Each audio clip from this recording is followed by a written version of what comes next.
Hi, CrashMat104 here today at the time of writing the 27th of July 2021, bringing you an examination of the problems with Subnautica's Endgame, as well as a mention of some plot holes near the end. Now, despite being mainly a Platoon channel, my second favourite video game of all time is Subnautica, so any criticism here is not to say Subnautica is a bad game, and I think that you should play it right now, especially with it being on everything at this point. This video will contain spoilers for many things in Subnautica, so if you haven't played it and will, then don't watch this video. Let's get started. Subnautica's pacing at the start of the game is excellent. You start by exploring the area around you and picking up resources. First you craft some basic tools and then go looking around and find your feet. You scan resources, craft yourself a sea glide, maybe visit some other life pods, maybe build a little base, and then you get the sunbeam messages.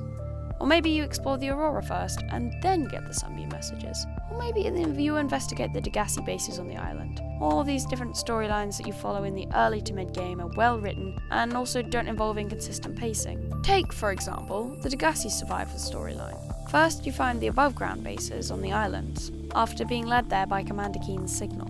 Here you learn who each of the characters are and the situations they're in. Then you most likely follow other storylines, keeping the Degassi survivors in mind as you build vehicles, waiting until you can dive deep enough to explore the second base. Then, after exploring the second base, and also most likely the rest of the Jellyshroom caves, you continue to explore until you can venture down into the deep Grand Reef to finally find out what happened to Paul, Bart, and Marguerite. This story does have a few plot holes.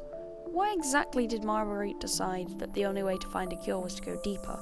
And if the crops on the island base were destroyed by storms, then how come they're still alive and healthy in the game? But overall, it's well paced, with information being given to the player in about an even way in each of the bases, with interesting characters and a convincing conclusion. But with the main storyline, the precursor or architect storyline, the pacing makes no sense. First, you start off by exploring the quarantine enforcement platform, which has some nice story hints telling you about the mysterious architect race. Then you continue about your day and keep discovering more about the world of Subnautica. The next major architect installation you discover will be the disease research facility in the Lost River. This, again, teaches you a lot about the architects and shows that they knew about the mysterious bacterium you've been infected with. I think this location reveals its name to be the Bacterium.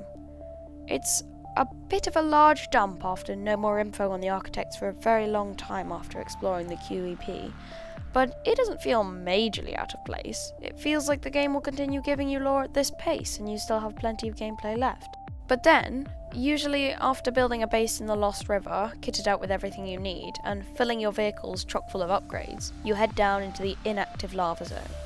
And you mine some kyanite, maybe scan the sea dragon Leviathan. Then you find the thermal plant. This makes no sense.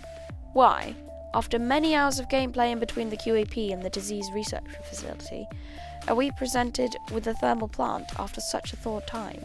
I get that it doesn't have massive amounts of lore attached to it, but there are only 4 main facilities, so you'd think they'd be further apart and more evenly spaced. And within the thermal plant, you unlock ion batteries. This I don't care much about because ion batteries don't affect much other than just being better than regular batteries. But why are ion batteries unlocked so late in the game? The only use they would have at that point, after the player has unlocked the swim charge fins, the Cyclops, and the moon pool, would be to make the Cyclops run for longer. But at this point, most of your time will be spent in the lava zones or in the Lost River, where having more battery charge doesn't matter because your batteries are refilled constantly by the Cyclops thermal charger upgrade. So, all your batteries for everything can be refilled for free, easily, anywhere you'd most likely be during the late game, meaning that the ion battery's extra space will most likely not even be dipped into during the rest of the game. During my playthrough, I didn't even craft any. So, maybe you're a bit surprised by the thermal plant, but haven't completely given up hope of good pacing, assuming you haven't had the story spoiled entirely by the entire internet. You travel down to the lava lakes and, oh, that's funny. The primary containment facility is literally right there. Close enough that you could see both the thermal plant and the primary containment facility in one prawn suit trip, easily with the thermal charger upgrade. this should not be possible. I think one extra biome in between the primary containment facility and the thermal plant could have saved it for me, but the rest of the game was so good that I only dislike it enough to make a stupid video about it on the internet. That doesn't change the fact that the pacing is terrible though. First, you get it at the speed of current F-Zero game releases, and then you get it at the speed of Call of Duty releases. And the Sea Emperor's task is honestly a bit disappointing. It might be better if it wasn't for the fact that portals to each of the locations you need to go are literally right there. A portal to the surface for convenience would have made sense, but currently the only difficulty in the final task is not quitting the game from boredom at the long, frame rate annihilating teleportation animations. I did, however, quite like the character of the Sea Emperor Leviathan and the mysterious messages that you get before actually meeting them.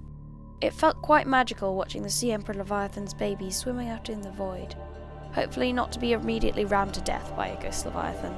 And the Neptune rocket was overly easy to build. I get that at that point in the game, any amount of base materials would be very easy to get, so I don't think that the rocket should just need more materials. That would just be grindy and annoying.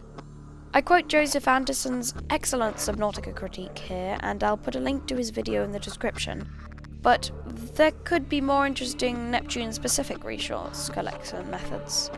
Imagine if there was certain locations in the world, like for example a giant titanium deposit that you have to build a mining base around to collect, so that the amount of titanium that went into the Neptune was not so ridiculously low. Or you might build a special plant farm in a certain location because of the qualities of its water.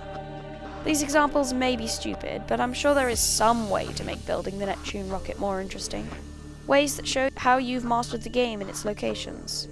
However, I don't think there should be any Leviathan killing in any Subnautica game, because that ruins the fear induced by Leviathans. Those are the main problems I have with Subnautica's late game, and to be honest, other than performance issues and bugs, those are really the main problems I have with Subnautica in general. However, there are also some plot holes that are present, so I'll go over those now. How does the QEP cover the entire planet? Considering that there's only one QEP, how does it prevent somebody from landing their ship on the opposite side of the planet, and then travelling by boat over to the crater? How come the Aurora just happened to land on the one tiny place in the whole of 4546b that was populated? How come Riley survived with Kara for so long without Enzyme 42? And if the peepers carry enough enzyme to prevent Riley from dying, how come the architects died? How did Marguerite know that the way to find the cure to the Kara was to go deeper?